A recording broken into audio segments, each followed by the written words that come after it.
They say. Joining us now, Sound Planning Group CEO David Stryzewski. Okay, David, Deutsche Bank says 2024 could look good.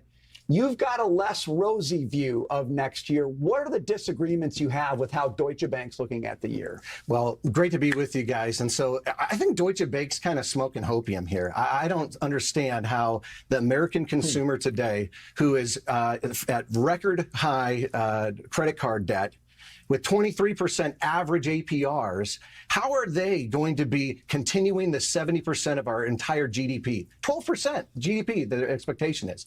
And so when this report cites that the CPI was coming down.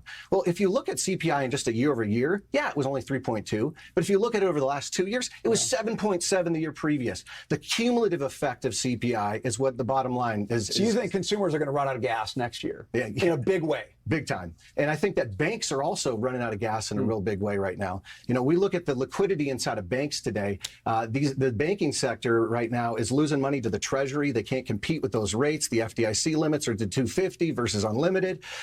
These small and regional banks, we just had the biggest bailout in our world's history, our nation's history. And so I expect next year that we're going to see a lot of downgrades that are going to be coming because of the cost of capital. Jerome Powell has flipped the cost of capital here. It was a 40-year trend. It's now flipped. Everything's more expensive. I believe that we're actually entering into what I'm calling a rolling recession. It's not just one down.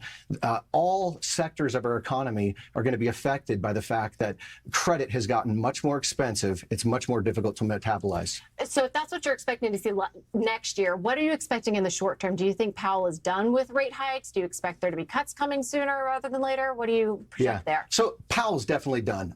There's no way that he's going to be raising rates. If he goes up 0.25% more, what's that going to do? See, the challenge is that we have the lag effect. It takes 18 to 24 months essentially to hit the markets with these rate effects. That's been delayed because why? Well, we've had a record deficit spending and all this QE that's gone into the system. So I think that we're probably looking at about a 24, 25 month time frame, which puts us somewhere around March, April next year. Right.